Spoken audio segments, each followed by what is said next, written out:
ఇటీవల కాలంలో అనేకమైన అనారోగ్య సమస్యలు మనల్ని చుట్టుముడుతున్నాయి. వాటిల్లో శ్వాస సమస్యను ఎక్కువగా చికాకు పెడుతున్న సమస్యగా చెప్పుకోవచ్చు. వాయు కాలుష్యం, జీవనశైలి, తీసుకుంటున్న ఆహారం మొదలైన వాటి వల్ల శ్వాస సంబంధమైన సమస్యలు ఎక్కువగా తలెత్తుతున్నాయని, ఒక్కోసారి వీటిని పెద్దగా పట్టించుకోకపోవడం వల్ల ప్రాణాంతకంగా మారుతున్నాయని వైద్య నిపుణులు హెచ్చరిస్తున్నారు. మరి ఏ శ్వాస సమస్యలను మనం అశ్రద్ధ చేయకూడదో, వాటి పట్ల ఎలాంటి జాగ్రత్తలు తీసుకోవాలో ఇప్పుడు తెలుసుకుందాం.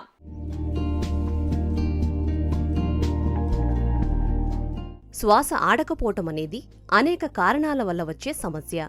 శ్వాస ఆడకపోవటానికి అనేక రకాల వైద్యేతర కారణాలు చాలా ఉన్నాయి. కాలుష్యం వల్ల గాని, వాతావరణ మార్పుల వల్ల గాని, అధిక శారీరక శ్రమ వల్ల గాని శ్వాస తీసుకోవడంలో సమస్యలు వచ్చే అవకాశం ఉంది. వైద్యపరంగా చూసుకుంటే ఆస్తమా, నిమోనియా, ఊబకాయం, క్షయ, అలర్జీలు, గుండె జబ్బులు ఇలా చాలా విషయాలు శ్వాస ఆడకపోవడానికి కారణం కావచ్చు. ఇవి అతి సాధారణ సమస్య మొదలుకొని రక్తం గడ్డకట్టడం వంటి ప్రాణాంతకమైన సమస్యల వరకు ఉంటాయి. ఊపిరితిత్తులు మరియు గొంతు నుండి గాలి లోపలికి మరియు బయటికి రావటంలో అసమతుల్యత ఏర్పడటం, ఆక్సిజన్ తీసుకునే సామర్థ్యం తగ్గడం వంటి కారణాల వల్ల కూడా శ్వాస ఆడకపోవడం జరుగుతుంది. అధిక వ్యాయామం కూడా శ్వాస సంబంధమైన సమస్యలకు కారణమయ్యే అవకాశాలున్నాయి. ఒక్కోసారి వాయుమార్గం గుండా గాలి సరిగ్గా వెళ్లకపోయినప్పుడు అది గురకకు కారణమవుతుంది.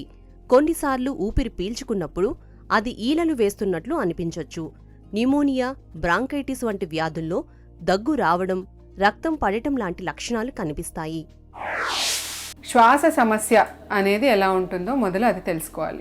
ఇప్పుడు మనం ఒక 5 కిలోమీటర్లు కానీ 6 కిలోమీటర్లు కానీ పరిగెత్తిన తర్వాత దమ్ము పట్టేసినట్టు ఉంటే అది శ్వాసకి సంబంధించిన ప్రాబ్లం కాదు. అదే మీరు మామూలుగా రొటీన్గా చేసే యాక్టివిటీస్, రోజు మెట్లెక్కటము, 1 కిలోమీటర్ నడవటము, ఇవన్నీ మామూలుగానే చేస్తారు. సో మీరు రొటీన్గా చేసే యాక్టివిటీస్ తర్వాత ఎక్కువగా శ్వాస ఆడటం ఇబ్బందిగా ఉన్నా, ఆ యాక్టివిటీస్ చేసిన తర్వాత దగ్గు రావటం కానీ, లేదంటే ఛాతి పట్టేసినట్టు ఏమన్నా ఉన్నట్టయితే ఇవి శ్వాసకి సంబంధించిన ప్రాబ్లమ్స్ అన్నట్టు మనం గుర్తు చేయాలి. గుర్తించుకుని డాక్టర్ గారిని కలవాలన్నమాట. ఇప్పుడు చిన్నప్పటి నుంచి ఆయాసము, ఉబ్బసము, బ్రాంకియల్ ఆస్తమా అనే ప్రాబ్లం ఉన్న వాళ్ళకి ఏంటంటే సీజనల్ టైంతో సహా, లేకపోతే ఎలర్జీస్ వచ్చినప్పుడు, లేకపోతే ఇన్ఫెక్షన్ వచ్చి పోయిన తర్వాత కానీ వారికి శ్వాస తీసుకోవటం కష్టమవుతుందన్నమాట. అది మనం గుర్తించుకుని కంట్రోలర్ మెడికేషన్, రిలీవర్ మెడికేషన్ అనేవి పల్మనాలజిస్ట్ దగ్గరికి వెళ్ళి కరెక్ట్గా ప్రిస్క్రిప్షన్ తీసుకుని ఆ ప్రిస్క్రిప్షన్ని కరెక్ట్గా పాటించినట్టయితే ఈ బ్రాంకియల్ ఆస్తమా అనేది కంట్రోల్లోకి వస్తుంది. క్రానిక్ అబ్స్ట్రక్టివ్ పల్మనరీ డిసీజ్ అనే ఒక జబ్బులో కూడా మీకు శ్వాసకి సంబంధించి ఇబ్బంది కావచ్చు. ఇది బాగా ఎక్కువ పొగ త్రాగే వాళ్ళకి, లేదంటే పొగ బాగా ఎక్కువగా ఎమిట్ చేసే ఇండస్ట్రీస్లో పనిచేసే వాళ్ళకి, లేదా వెహికులర్ పొల్యూషన్, ఆడవారికి ఫైర్ వుడ్ మీద వండినట్టయితే వారికి కూడా సిఓపిడి అనే ప్రాబ్లం వచ్చే ఛాన్సెస్ ఉంటాయి. వీరికి ఏంటంటే 40 ఏళ్ళు దాటిన తర్వాత, లేదు 45 ఏళ్ళు దాటిన తర్వాత శ్వాసకి సంబంధించి ఇబ్బంది స్టార్ట్ అవుతుందన్నమాట. అలక్ష్యం చేయకూడని శ్వాస సమస్యల్లో నిరంతర దగ్గు కూడా ఒకటని చెప్పొచ్చు. శ్వాస తీసుకోవడంలో సమస్య ఏర్పడటంతో పాటు తేలికపాటి నుండి తీవ్రమైన దగ్గు నిరంతరంగా కొనసాగితే అది వైద్యపరమైన సమస్యగా మారే అవకాశముంది. ఇలా దగ్గు కంటిన్యూగా కొనసాగితే అది కొన్ని రకాల వైరల్ ఇన్ఫెక్షన్స్కు సంకేతం కావచ్చు. ఇది ఊపిరితిత్తుల్లో సమస్యలను కలిగించడమే కాకుండా నిమోనియా లేదా న్యూమోనిటిస్ లాంటి సమస్యలకు దారితీయొచ్చు. కొన్నిసార్లు దగ్గు అనేది కోవిడ్కు సంకేతం కూడా కావచ్చు. ఆధునిక జీవనశైలి వల్ల కలుగుతున్న టెన్షన్స్ కూడా శ్వాస సంబంధమైన సమస్యలకు దారితీసే అవకాశాలున్నాయి. వీటి వల్ల షార్ట్ బ్రీత్, ర్యాపిడ్ బ్రీత్లు సంభవించి తీవ్రమైన సమస్యలను సృష్టించే అవకాశం ఉంది. కాబట్టి మానసిక ఆందోళనలకు ఫుల్ స్టాప్ పెట్టాలి. కొన్నిసార్లు శ్వాస తీసుకుంటున్నప్పుడు అది సరిగా వాయుమార్గం నుండి వెళ్లకపోతే గురకకు కారణం అవ్వచ్చు. ఇలాంటి శ్వాస సమస్యలను ఎప్పుడూ కూడా అలక్ష్యం చేయకూడదు. శ్వాస తీసుకుంటున్నప్పుడు చెస్ట్ బరువుగా అనిపించినా, శ్వాసకు ఇబ్బందులు ఏర్పడ్డా వాటిని నిర్లక్ష్యం చేయకూడని సమస్యలుగా భావించి వైద్యుడి సలహాలను స్వీకరించాలి. సిగరెట్ తాగిన వాళ్ళలో కానీ, లేదంటే ఫైర్ వుడ్ మీద వంట చేసిన వాళ్ళలో కానీ వీరికి పల్మనాలజిస్ట్ కొన్ని టెస్టులు చేస్తారు. పల్మనరీ ఫంక్షన్ టెస్ట్ అంటే ఊపిరితిత్తుల కెపాసిటీ ఎట్లా ఉంది అనేది తెలుసుకుంటానికి టెస్టులు జరుగుతాయి. ఇవి తెలిసిన తర్వాత మనం ప్రాబ్లం ఉన్నదా లేదా నిర్ధారించి దాని పట్ల ట్రీట్మెంట్ రెమెడీస్ తీసుకోవచ్చు అనమాట. ఇవే కాకుండా ఊపిరితిత్తులకు సంబంధించి ఊపిరితిత్తుల చుట్టూతా గాలి చేరటం కానీ అనగా నిమోథొరాక్స్, లేక నీరు చేరటం కానీ అంటే ప్లూరల్ ఎఫ్యూజన్ అంటాం అనమాట. సో ఇవి ఏవి వచ్చినా సరే శ్వాస ఆడటం చాలా కష్టంగా ఉంటుంది. దేనికైనా సరే రెమెడీ అనేది ఉంటుంది, మందు అనేది ఉంటుంది. ఇవే కాకుండా గుండెకి సంబంధించి కూడా శ్వాస ఆడకుండా ఇబ్బంది అవ్వచ్చు.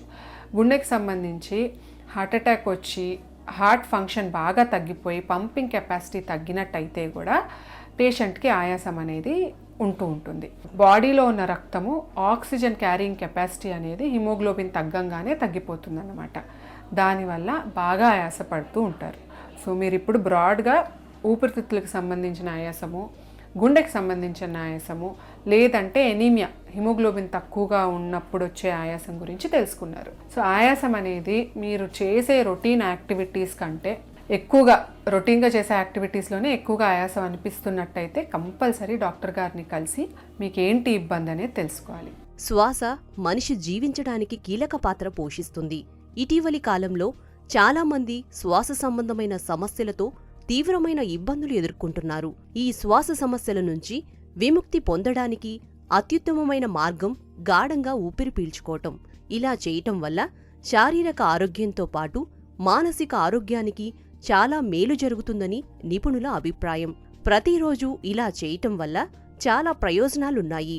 వైద్య పరిశోధనల ప్రకారం శ్వాసకు సంబంధించిన వ్యాయామాలను క్రమం తప్పకుండా చేయటం వల్ల చాలా మంచి ఫలితాలు ఉంటాయని నిరూపితమైంది. ముఖ్యంగా ఈ ఎక్సర్సైజుల వల్ల శరీరంలో ఎముకలు దృఢంగా మారతాయి.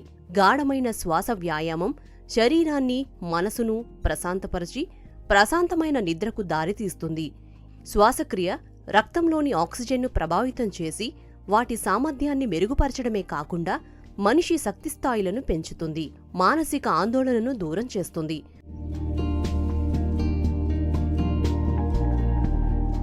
శ్వాస మన జీవితంలో ఒక ముఖ్యమైన భాగం.